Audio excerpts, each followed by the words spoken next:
Hello, and welcome to the Bushnell's live stream as we watch the live stream for the 74th annual Tony nominations. I have here with me Rick, who works in programming at the Bushnell, and Patrick, who works in development at the Bushnell as well. Hi, guys. How are you? Hey, good. Good to see you both.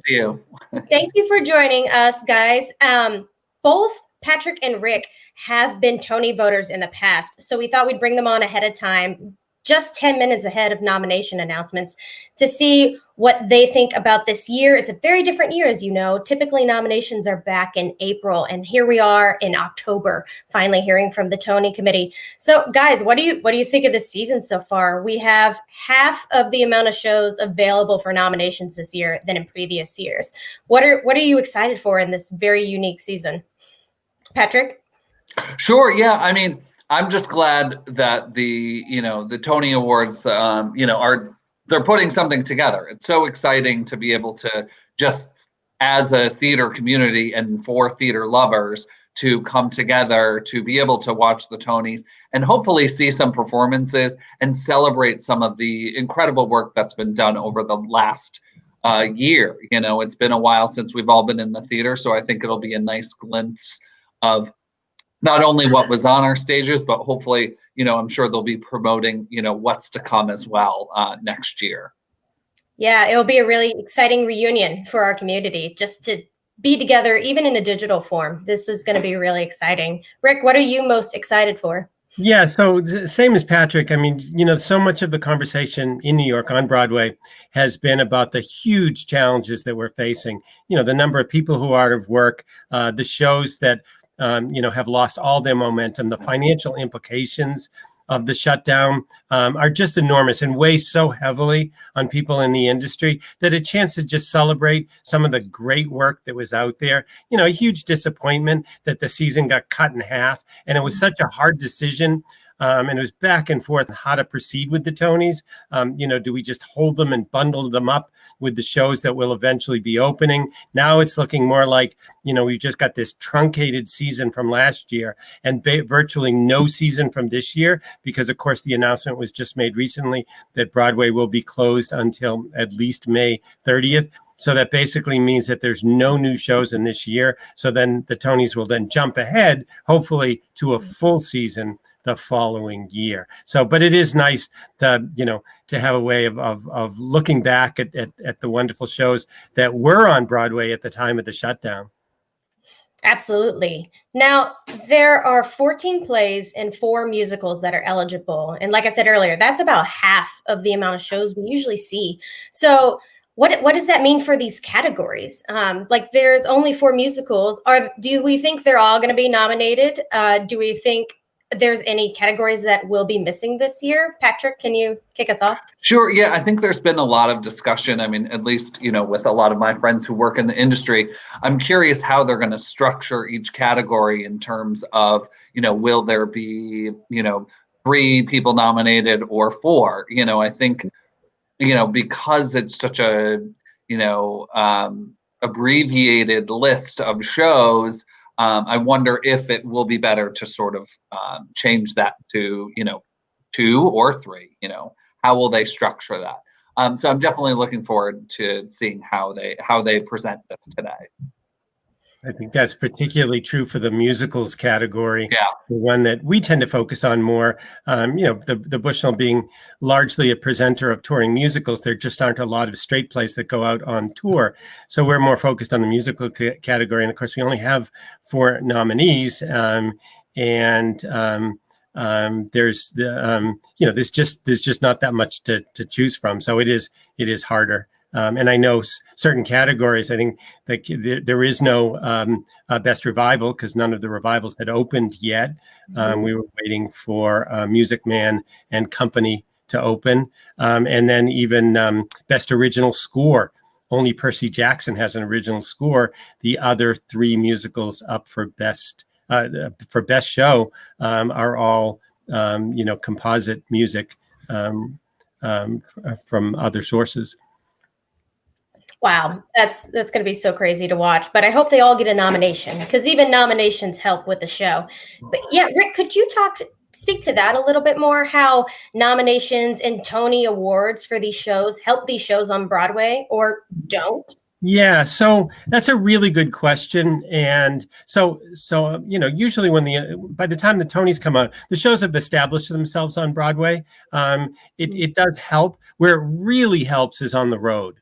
So and being a Tony voter, and Patrick could speak to the same thing. All Tony voters are insiders they're in the industry, so they all have vested interests that you try to be as objective as you can. But what is definitely true is that there are certain titles that when they go out on the road, the Tony Awards provide, if nothing else, they provide branding. Right? They acknowledge that the show is worth paying attention to, and they get it recognition that it wouldn't necessarily have outside of the New York community or the theater community. That's especially true for lesser known titles. Perfect example is the show Fun Home, which won 4 years ago now. Is a show that was only known within the theater community in New York.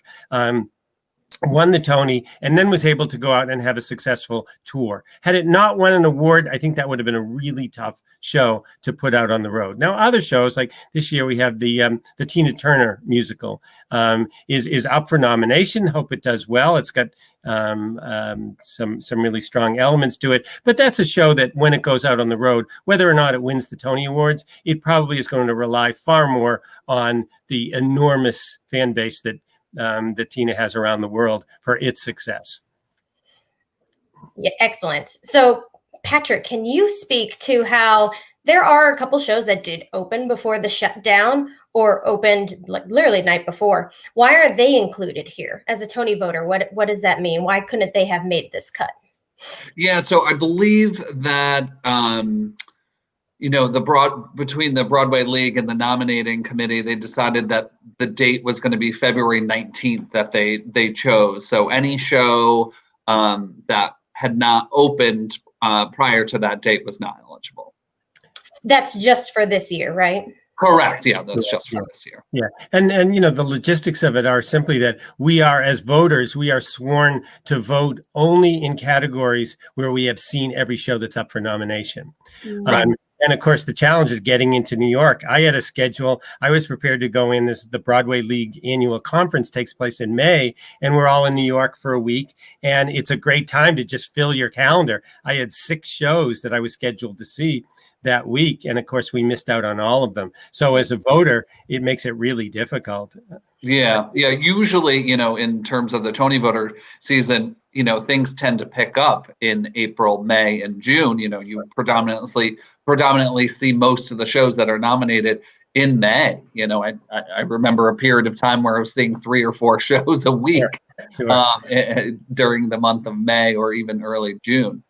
So to not have that opportunity, it's for all those shows, it was just incredibly difficult.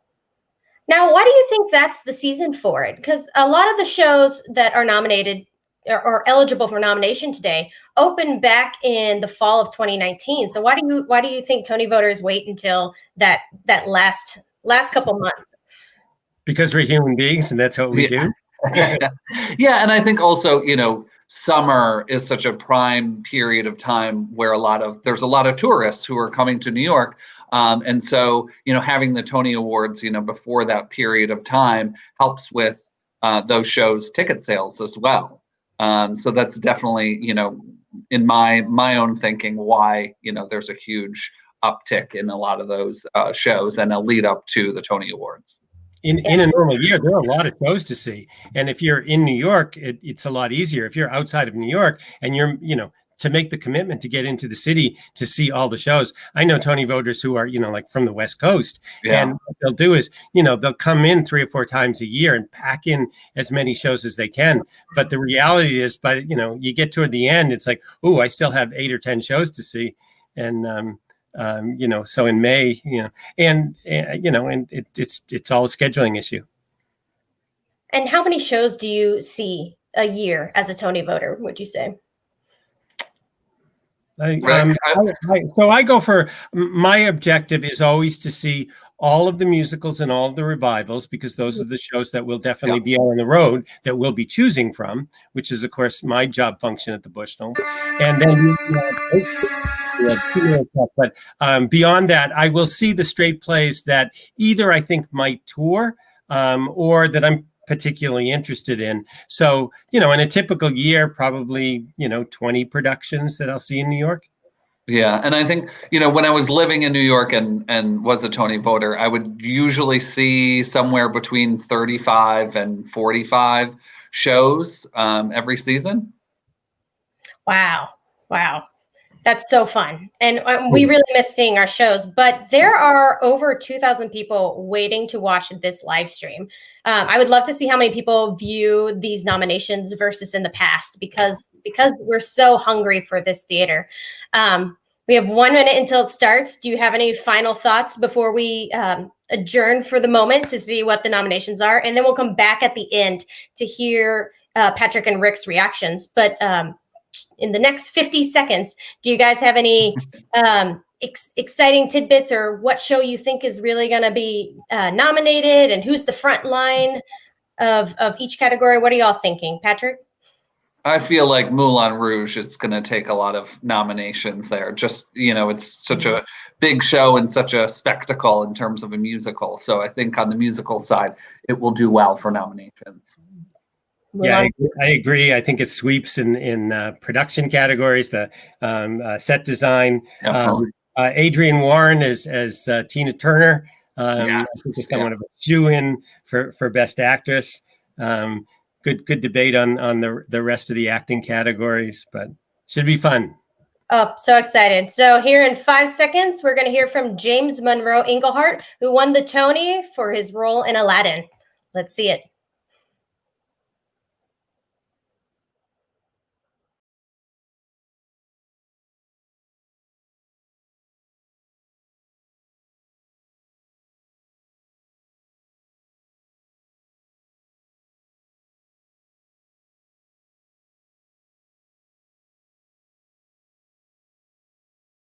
Is because the American Theater Wing's 74th Annual Tony Awards, presented by the Broadway League and the American Theater Wing, is headed your way.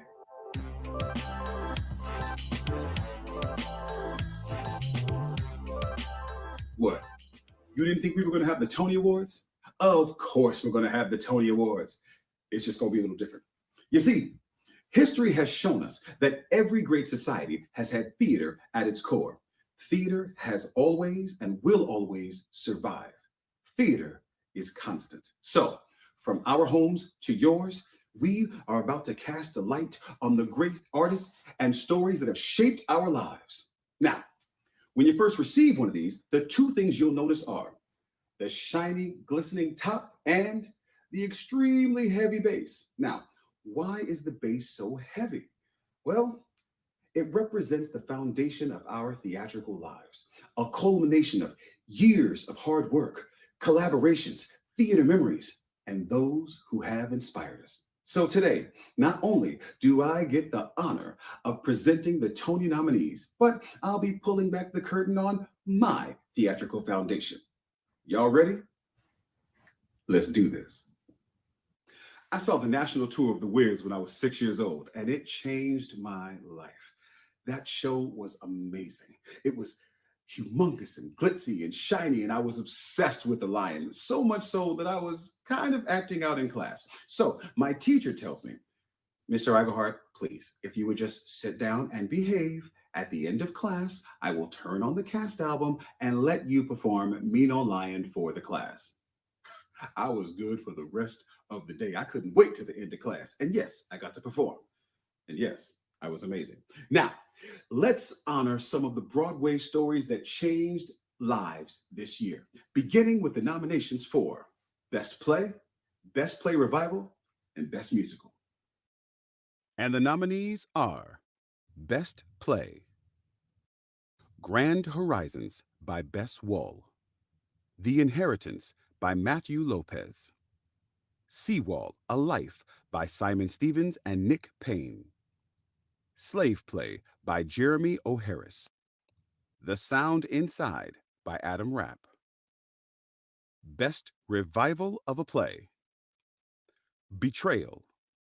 Frankie and Johnny in the Clair de Lune by Terrence McNally. A Soldier's Play by Charles Fuller. Best Musical. Jagged Little Pill. Moulin Rouge, the Musical. Tina, the Tina Turner Musical. Best Book of a Musical. Jagged Little Pill, Diablo Cody.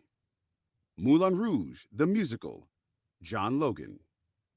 Tina, the Tina Turner Musical, Katori Hall, Frank Catellar, and Keys Prinz. Best Original Score, Music and/or Lyrics written for the theater. A Christmas Carol, Music by Christopher Nightingale. The Inheritance, Music by Paul Englishby. The Rose Tattoo, Music by Fitz Patton and Jason Michael Webb. Slave Play, Music by Lindsey Jones. The Sound Inside, Music by Daniel Kluger. There's always someone to direct you on the path you're supposed to be on. For me, it was my makeup teacher in college, Celestine Rainey House. Whenever I felt that my professors didn't understand me or didn't like what I did, I would run up to the costume shop where she supervised and vent and complain. And one day she looks me dead in my eyes and she says, "James, you can get angry, vent, and complain, or you can take what you can from them and use it to your advantage." Here are some more nominees, beginning with Best Direction. And the nominees are Best Direction of a Play. David Cromer for The Sound Inside. Stephen Daltrey for The Inheritance. Kenny Leon for A Soldier's Play. Jamie Lloyd for Betrayal. Robert O'Hara for Slave Play. Best Direction of a Musical. Phyllida Lloyd for Tina, the Tina Turner Musical. Diane Paulus for Jagged Little Pill. Alex Timbers for Moulin Rouge, the Musical. Best Choreography. Sidi Larbi Cherkaoui for Jagged Little Pill. Sonia Taya for Moulin Rouge, the Musical. Anthony Van Last for Tina, the Tina Turner Musical. Best Orchestrations. Tom Kitt for Jagged Little Pill. Katie Kressick, Charles Rosen, Matt Stein, and Justin Levine for Moulin Rouge, the Musical. Ethan Pop for Tina, the Tina Turner Musical. Now, I didn't see my first Broadway show till I was in my 20s, and I will never forget walking into that gorgeous lobby to see Ragtime. I remember getting to my seat and thinking, I'm in a Broadway theater. I'm in a real Broadway theater. That production was seamless in performance and design, and I was in tears from the moment that Coalhouse Walker stepped on that stage. It was glorious. So, here are the nominees in the design categories. And the nominees are Best Scenic Design for a Play. Bob Crowley for The Inheritance. Sutra Gilmore for Betrayal. Rob Howell for A Christmas Carol. Derek McLean for A Soldier's Play. Clint Ramos for Slave Play. Best Scenic Design of a Musical. Ricardo Hernandez and Lucy McKinnon for Jagged Little Pill. Derek McLean for Moulin Rouge, the Musical. Mark Thompson and Jeff Sugg for Tina, the Tina Turner Musical. Best Costume Design of a Play. Didi Ayite for Slave Play. Didi Ayite for A Soldier's Play. Bob Crowley for The Inheritance. Rob Howell for A Christmas Carol. Clint Ramos for The Rose Tattoo. Best Costume Design of a Musical. Emily Rebholz for Jagged Little Pill. Mark Thompson for Tina, the Tina Turner Musical. Catherine Zuber for Moulin Rouge, the Musical. Best Lighting Design of a Play. Jian Chang for Slave Play. John Clark for The Inheritance. Heather Gilbert for The Sound Inside. Alan Lee Hughes for A Soldier's Play. Hugh Van Stone for A Christmas Carol. Best Lighting Design of a Musical. Bruno Poet for Tina, the Tina Turner Musical. Justin Townsend for Jagged Little Pill. Justin Townsend for Moulin Rouge, the Musical. Best Sound Design of a Play. Paul Arditi and Christopher Reed for The Inheritance.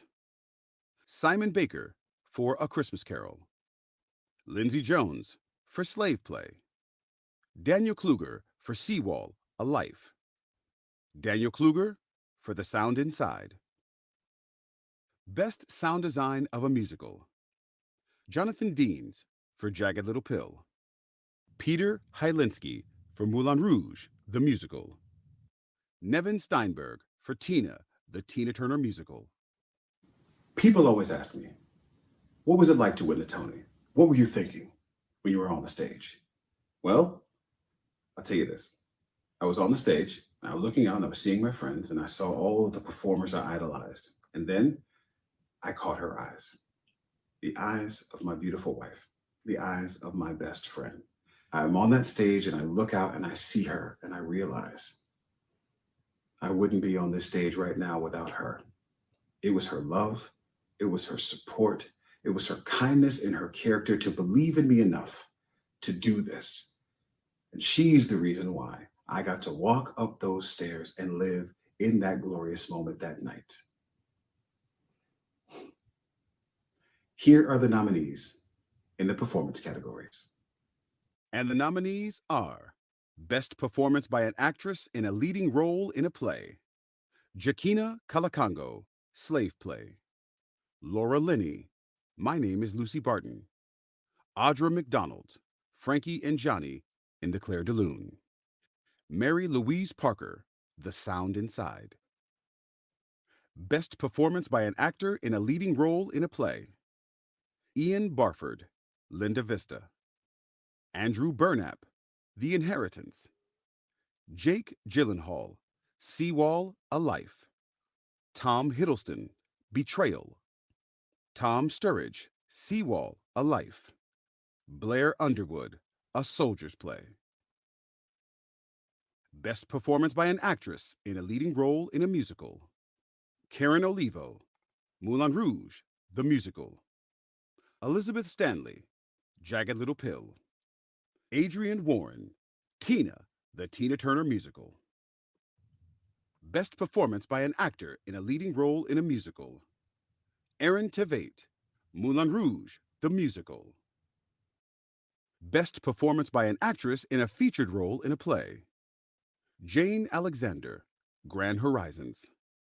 Shalia Latour, Slave Play. Annie McNamara, Slave Play. Lois Smith, The Inheritance. Cora Vanderbrook, Linda Vista.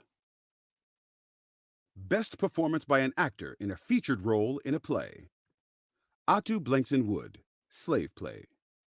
James Kusati Moyer, Slave Play. David Allen Greer, A Soldier's Play. John Benjamin Hickey, The Inheritance. Paul Hilton, The Inheritance. Best Performance by an Actress in a Featured Role in a Musical. Katherine Gallagher, Jagged Little Pill. Celia Rose Gooding, Jagged Little Pill. Robin Herder, Moulin Rouge, the Musical. Lauren Patton, Jagged Little Pill. Myra Lucretia Taylor, Tina, the Tina Turner Musical. Best Performance by an Actor in a Featured Role in a Musical. Danny Burstein, Moulin Rouge, the Musical. Derek Klena, Jagged Little Pill. Sean Allen Krill, Jagged Little Pill. Sa Nangauja, Moulin Rouge, the Musical. Daniel J. Watts, Tina, the Tina Turner Musical. Congratulations to all the nominees. None of us makes it to the Tony Awards on our own, so let's not forget the foundations that we stand on. And we can't wait to see you virtually for the 74th Annual Tony Awards. And don't worry, Don't worry. Broadway will be back, and it'll be worth the wait.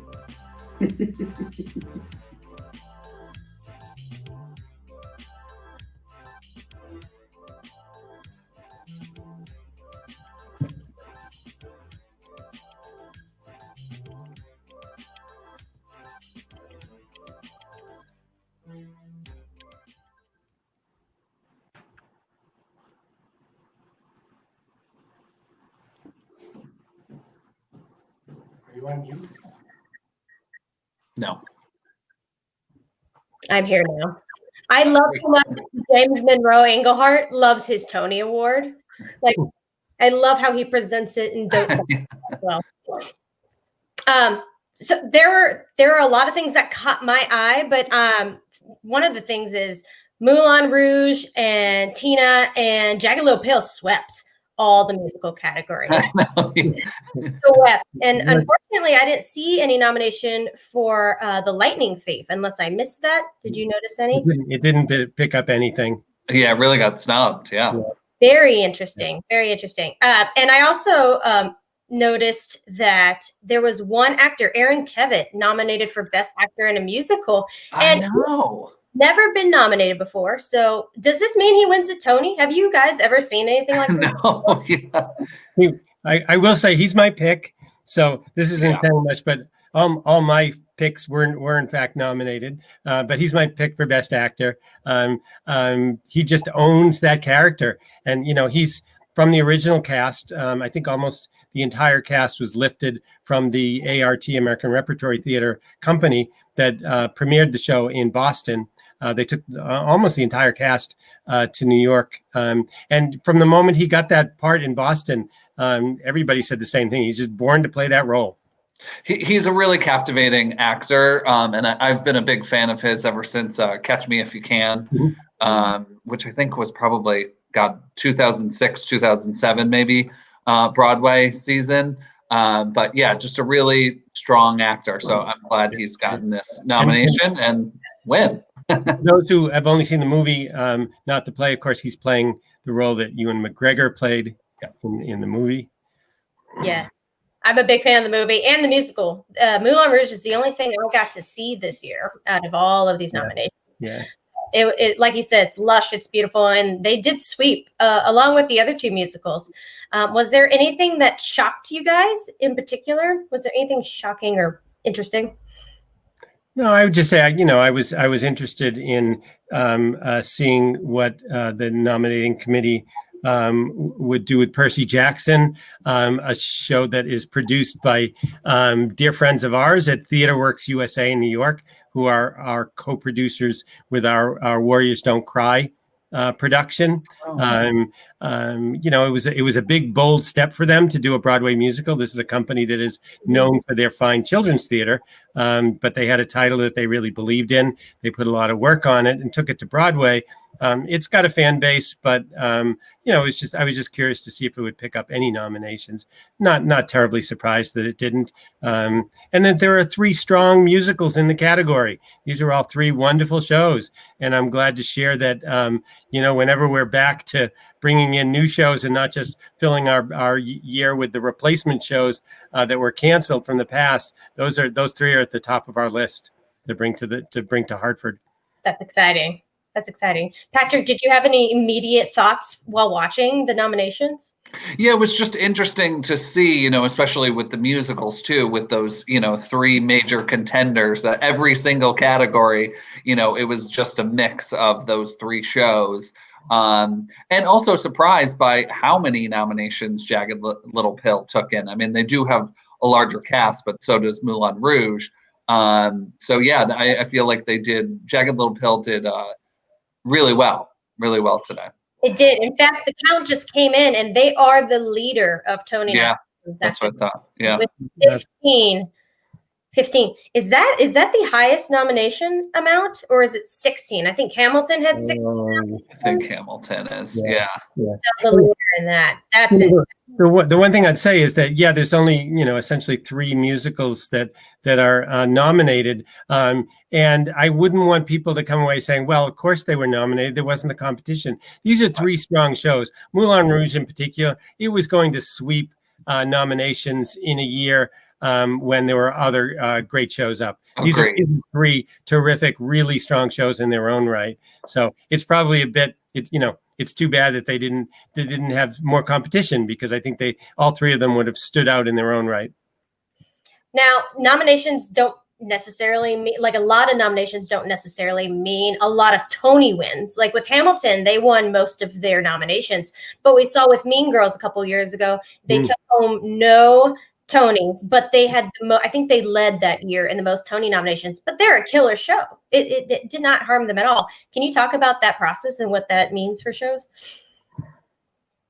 Rick, well, I'll just say, in case of sorry, did you say Patrick? Oh no, I said Rick. We were both looking at you. You got to throw. Yeah, right. I will just say that Moulin Rouge had the most nominations. I suspect it will pick up a number of awards because it is such a strong show. And again, that question of what Tony Awards mean to a show when it goes out on the road, which is what's important to us. It'll help. But it's such a great show. It's a great title. People know it because of the movie, that it's expected to be a big hit on the road. I know we're already in negotiations to bring it to Hartford, and it is expected to be one of the blockbusters of the coming couple of touring seasons, regardless of how many awards it wins.